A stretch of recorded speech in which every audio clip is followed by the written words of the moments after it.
Imaginez que vous perdiez tout ce que vous aimez, votre partenaire, votre sécurité et même l'espoir d'un avenir. C'est ce qui est arrivé à Gabriel, un père veuf qui s'efforce de sauver sa ferme et de protéger son fils, Lévi, d'une vie pleine de limitations. Mais tout change lorsque Clara, une femme au passé mystérieux, arrive pour ébranler les structures de ce monde en ruine. Ensemble, peuvent-ils transformer les pertes en nouvelles chances, ou bien le poids de la fierté de Gabriel détruira-t-il leur dernière chance de rédemption? Découvrez-le maintenant. Gabriel gravit la petite colline derrière la maison et s'arrêta près de la clôture, d'où il avait une vue dégagée sur la vallée. Le ciel commençait à s'éclaircir, mais le froid mordant de la matinée indiquait qu'il faudrait des heures avant que le soleil ne dissipe la brume qui recouvrait les champs. Il inspira profondément, sentant la terre humide, tandis que ses mains calleuses agrippaient fermement le bois de la clôture. À cet instant, le silence n'était pas apaisant, il était pesant. Une légère toux venant de l'arrière brisa sa concentration. En se retournant, il vit Lévi, enveloppé dans sa couverture, qui tentait de le rejoindre à pas prudents. « Papa, pourquoi tu viens toujours ici le matin ?» demanda le garçon avec une curiosité qui cachait sa fatigue. Gabriel s'approcha de lui et posa une main protectrice sur son épaule. « J'aime voir comment vont les choses, voir si la terre réagit encore au travail, » répondit Gabriel en détournant le regard. Il savait que ce n'était pas la bonne réponse. Il ne voulait pas dire à Lévi qu'il était venu là pour s'éloigner des souvenirs qui le hantaient, des souvenirs d'une vie qu'il ne savait plus comment reconstruire. « On peut aller dans les collines aujourd'hui. Je veux revoir les oiseaux, » proposa Lévi, dont les yeux scintillèrent un instant. Gabriel hésite, sachant que la santé de son fils ne permet pas une chose aussi simple. Avant qu'il ne puisse répondre, le bruit d'une voiture résonna au loin, s'approchant sur l'étroite route qui menait à la maison. De retour à la ferme, Clara gare sa petite voiture devant la véranda.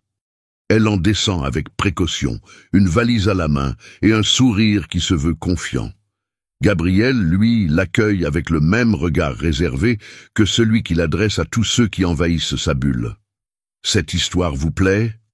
Alors n'oubliez pas de vous abonner à la chaîne et de laisser un like, ainsi vous suivrez chaque étape de cette histoire passionnante et ne manquerez pas les prochains chapitres. « Alors, tu es Clara ?»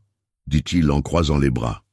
Clara s'arrêta un instant, réalisant l'hostilité masquée dans sa voix. « C'est bien cela, Clara Medina. J'espère pouvoir vous aider, » répondit-elle en gardant son ton ferme. Gabriel l'évalua brièvement avant de lui indiquer la porte d'entrée. « Entrez. Voyons si ça va marcher, » dit-il en la laissant entrer seule, tandis qu'il prenait Lévi dans ses bras et l'emmenait à l'intérieur en silence. Dans la cuisine de la maison, Clara rangea les quelques ustensiles qu'elle avait apportés, essayant de se familiariser avec son environnement. Les fenêtres encadraient la vaste campagne, mais l'air à l'intérieur de la maison était dense, presque suffocant. Gabriel entra sans prévenir, s'essuyant les mains sur un linge accroché au mur. « Lévi a besoin d'une routine plus contrôlée, » dit Clara en se tournant vers lui. Gabriel arqua un sourcil. « Il a déjà tout ce dont il a besoin, » répondit-il fermement. « Avec tout le respect que je vous dois, monsieur Gabriel, veiller à la santé de Lévi demande plus que cela. Ses poumons ne supportent pas l'air froid permanent et il a besoin d'exercices réguliers, même s'ils sont simples. » Gabriel croise les bras, son regard rigide ne laisse aucune place à l'argumentation. « Je sais ce dont mon fils a besoin. Il a tout ce que je peux lui donner. » Clara prend une grande inspiration. « Je ne suis pas là pour critiquer. Je suis là pour aider. Mais si je ne peux pas le faire à ma façon, peut-être que je ne suis pas la bonne personne pour rester. » La tension est palpable. Gabriel détourne le regard et, au lieu de poursuivre la discussion, part sans dire un mot. Clara soupire de frustration. Plus tard, elle trouva Lévi assis sur le sol du salon, en train de dessiner ce qui ressemblait à des arbres entourés de petits oiseaux. Clara s'assit à côté de lui et prit un crayon. « Tu aimes les arbres, Lévi ? » ?»« Oui, ils sont grands et forts, mais ils nous aident aussi à respirer, » dit-il avec un sourire timide. « Savais-tu que nous respirons comme eux ? Tout comme les arbres inspirent et expirent, nous pouvons le faire aussi très lentement. Voulez-vous essayer avec moi? Si cette histoire a éveillé quelque chose en vous, comme ce désir de vivre ou de revivre une romance mature et significative, j'ai quelque chose de très spécial à partager. Lorsque j'ai écrit mon e-book « Le secret des histoires d'amour mature », j'ai pensé à des femmes comme vous, qui ont vécu tant de choses, qui ont fait face à des défis, mais qui croient toujours que la vie a tant à offrir. Et voici le cadeau. Pour les premières personnes qui regarderont cette vidéo et cliqueront sur le lien ci-dessous, j'offrirai le livre électronique gratuitement. Oui, c'est un cadeau, parce que je crois que ces histoires, ces leçons, peuvent être le début de quelque chose de nouveau et d'excitant dans votre vie. Ne manquez pas cette chance de redécouvrir le pouvoir des histoires d'amour qui commencent lorsque nous pensons tout savoir, mais qu'en réalité, nous ne faisons que commencer. Cliquez maintenant et profitez-en pendant qu'il est encore disponible. Lévi acquiesça curieux. Clara lui montra comment respirer profondément en retenant sa respiration pendant quelques secondes avant de la relâcher. Lévi essaya de l'imiter et ils transformèrent bientôt l'exercice en un petit jeu. Lorsque Gabriel entra dans la pièce, il les vit rire doucement. Lévi semblait détendu, plus à l'aise qu'il ne l'avait été depuis des jours. Mais il ne dit rien. Il se contenta de les observer de loin avec une expression mêlant soulagement et incertitude. Le lendemain après-midi, pendant que Gabriel travaillait dans la remise, Clara explora la maison, essayant d'organiser ce qu'elle pouvait. Dans un vieux placard du couloir, elle trouve une pile de documents dans une boîte poussiéreuse. Elle hésite, mais la curiosité l'emporte, et elle commence à les feuilleter. Parmi les factures et les reçus en souffrance, elle trouve un rapport financier. La ferme est au bord de la faillite. Clara sentit le poids de cette découverte et comprit pourquoi Gabriel semblait si rigide et fermé. Il ne portait pas seulement la douleur de la perte de sa femme. Il luttait pour maintenir à flot ce qui restait de sa vie. Avant qu'il n'ait eu le temps de comprendre, il entendit des pas lourds dans le couloir. Elle referma rapidement l'armoire et continua à ranger une étagère voisine, essayant d'avoir l'air occupé lorsque Gabriel passa devant elle avec un regard curieux, mais ne dit rien. Plus tard, pendant un orage, Clara trouva un album photo sur l'une des étagères du salon. Les pages usées par le temps montraient une femme souriante aux cheveux ondulés qui brillaient au soleil. C'était la femme de Gabriel. À côté d'elle, Lévi, encore bébé, semblait serein dans les bras de sa mère. Clara s'assit sur le canapé et tourna soigneusement les pages. Il y avait une tendresse évidente dans chaque photo, une joie qui contrastait avec l'atmosphère froide qui régnait dans la maison à présent. Lorsque Gabriel entra, son regard se posa immédiatement sur l'album. Il se raidit. « Où l'as-tu trouvé » demanda-t-il, la voix chargée d'émotions refoulées. « Il était sur l'étagère. J'ai pensé que cela pourrait aider Lévi à se souvenir d'elle, » répondit Clara sans détourner le regard. « Ce n'est pas quelque chose dont nous devons discuter, » dit-il en lui prenant l'album des mains. Clara hésita avant de répondre, mais décida de tenter sa chance. Peut-être pas en discuter, mais s'en souvenir n'est pas une mauvaise chose. Elle manque à Lévi, même s'il ne le dit pas.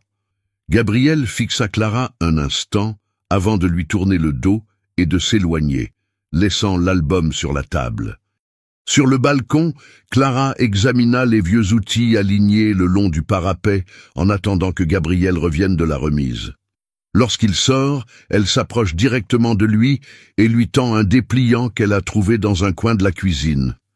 Je me disais, nous pourrions peut-être utiliser une partie de la ferme pour quelque chose de différent.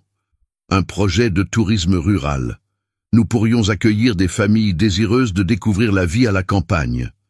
Gabriel s'essuya les mains sur le chiffon qu'il avait dans sa poche et plissa les yeux. « Cela ressemble plus à une distraction qu'à une solution, » dit-il sèchement. « Ce n'est pas une distraction, c'est une opportunité, » insista Clara. Avec la ferme en difficulté, faire venir des gens pour visiter l'endroit pourrait générer des revenus. De plus, Lévi serait entouré d'autres enfants. Ce serait bon pour lui. Gabriel croisa les bras, la tension se manifestant dans ses épaules. Je n'ai pas besoin d'étrangers sur mes terres, et Lévi n'a pas besoin de charité. Je sais comment m'occuper de ma famille. » La conversation se termina brusquement lorsque Gabriel se retourna et descendit les marches du porche, laissant Clara seule avec sa frustration. Plus tard, alors que Clara aidait Lévi à faire un puzzle sur le sol du salon, il leva les yeux et, d'une voix hésitante, dit « J'aime bien quand tu m'apprends des choses, Clara. Penses-tu que d'autres enfants aimeraient cela aussi ?» Clara sourit. Clara sourit. Pourquoi cette question? Lévi a ajusté une pièce avant de répondre. « Ce serait bien d'avoir des amis ici. Je pense que ma mère aimerait ça. » Gabriel, qui se tenait dans l'embrasure de la porte, entendit la dernière phrase et s'arrêta. Il resta un moment à regarder Lévi sourire à Clara, puis retourna dans le bureau sans se faire remarquer. La tempête a frappé soudainement, apportant des vents violents et un ciel sombre qui semblait engloutir la ferme. Clara était dans la cuisine en train de ranger les ustensiles lorsqu'elle entendit une violente toux venant de la chambre de Lévi. Elle se précipite à l'étage et trouve le garçon assis sur le lit, la main sur la poitrine, luttant pour respirer. « Lévi, je suis là », dit-elle d'une voix calme, même si son cœur s'emballe. Elle a pris l'inhalateur sur le chevet du lit et a guidé le garçon pour qu'il l'utilise, mais la crise ne s'est pas calmée.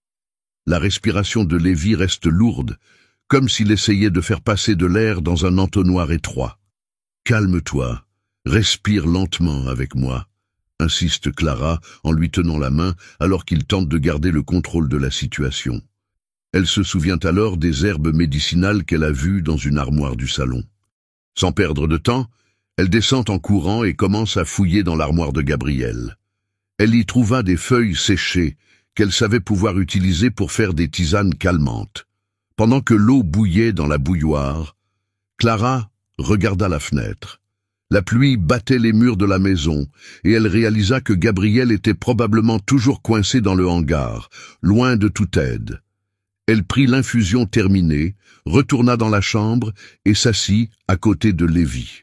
« Buvez lentement, cela va nous aider », dit-elle en tenant fermement la tasse dans ses mains. Lévi obéit, prenant de petites gorgées entre deux quintes de tout. Ses épaules auparavant tendues commencèrent à se détendre et sa respiration devint progressivement plus fluide. Quelques minutes plus tard, Clara entendit des pas précipités sur le balcon. Gabriel entra dans la maison, trempé, les vêtements couverts de boue. Il monta directement dans la chambre de Lévi et s'arrêta à la porte, haletant. Il trouva Clara assise à côté de son fils, lui tenant la main alors qu'il s'endormait enfin. « Il a eu une crise, mais il va bien maintenant », expliqua Clara, anticipant la question de Gabriel. Il s'approcha du lit, s'agenouilla près de son fils et lui toucha le front. « Le thé a aidé », marmonna Lévi, encore somnolent.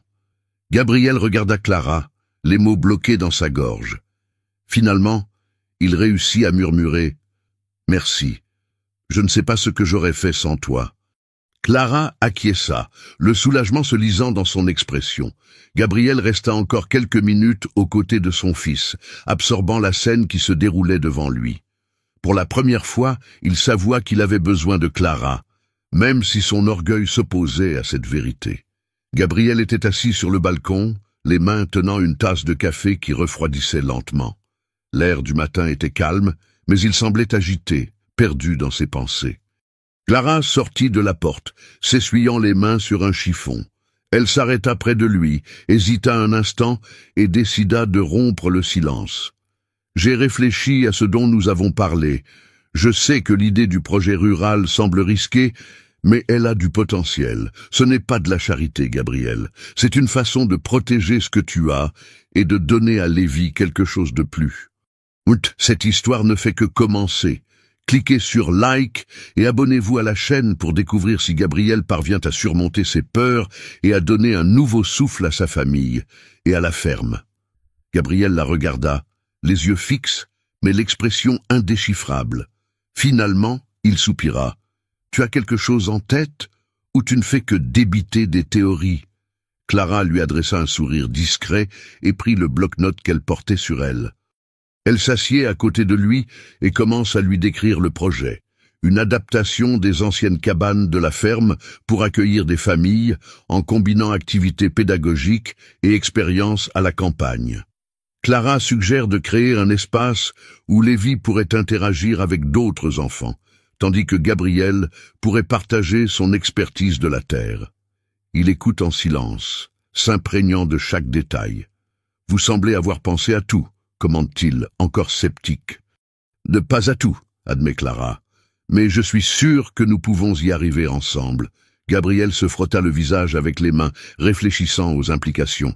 Une partie de lui voulait rejeter l'idée, mais une autre partie, peut-être celle qui savait à quel point il était épuisé de se battre seul, commençait à céder. « Si ça ne marche pas », commença-t-il, mais Clara l'interrompit. « Cela marchera », dit-il avec confiance. Au cours des semaines suivantes, Clara et Gabriel travaillent ensemble à la mise en œuvre du plan. Clara commença par débarrasser les huttes abandonnées à côté de la maison principale, tandis que Gabriel aidait à la construction. Lévi les accompagnait, son énergie grandissant à mesure qu'il voyait l'espace prendre forme.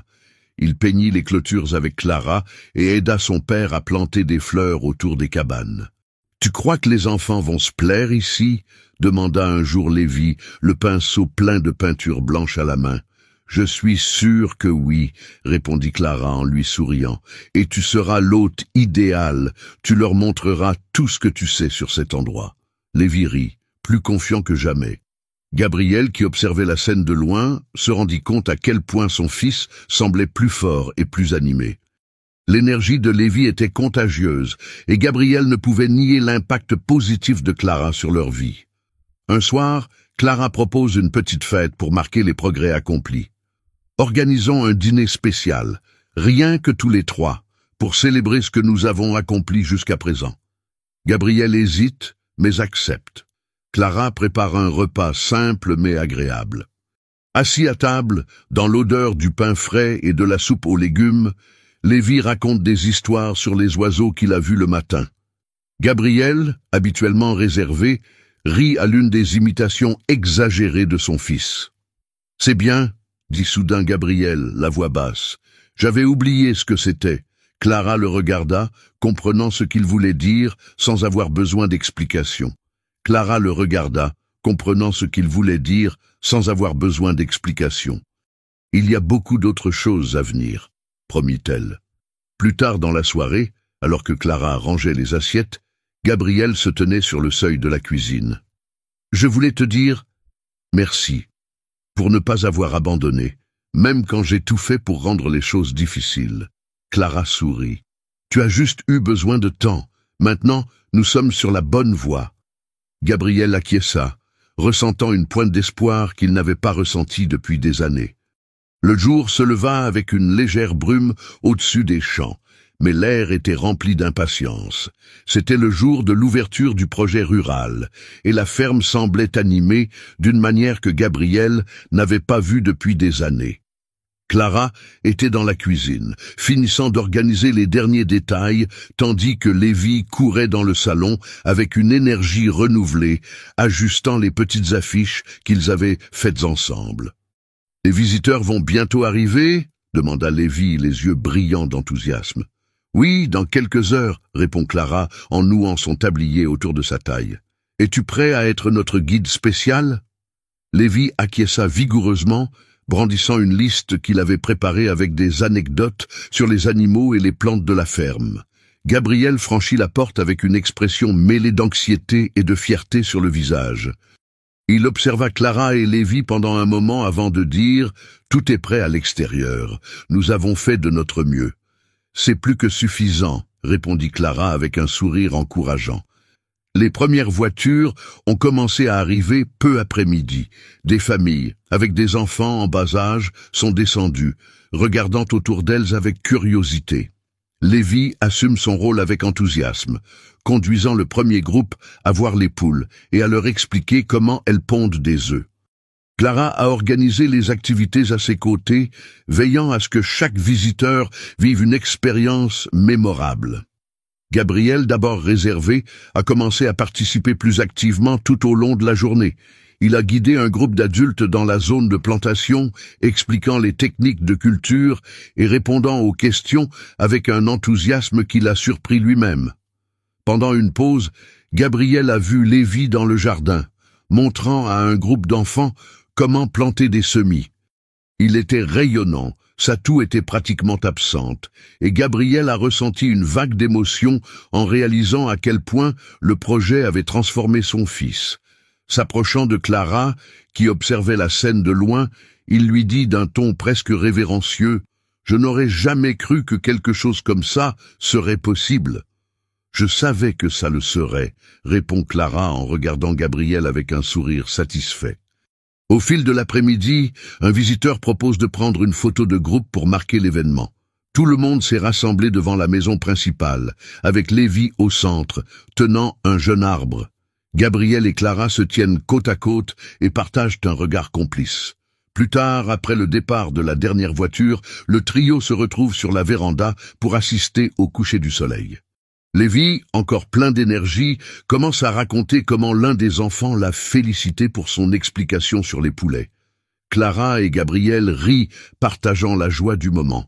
« Ce n'est que le début », dit Clara en tendant la main pour toucher l'épaule de Gabriel. Celui-ci acquiesce en regardant l'horizon. « Tu as apporté à cet endroit quelque chose que je pensais ne jamais revoir. La vie. » Clara sourit, sentant le poids de ses paroles. C'était un effort commun, Gabriel.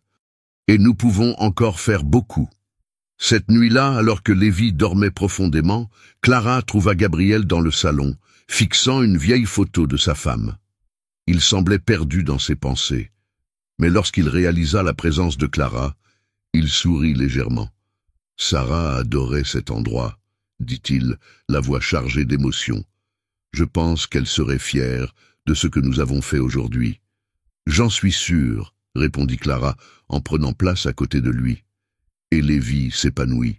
« C'est ce qui compte maintenant. » Gabriel se tourna vers elle, le regard rempli de quelque chose qu'il ne savait pas comment exprimer. « Je n'aurais jamais cru que quelqu'un puisse me rendre cela. Merci, Clara. Toi aussi, tu as eu du courage, Gabriel. C'est ce qui a permis à tout cela d'arriver, » dit-elle en lui touchant légèrement la main.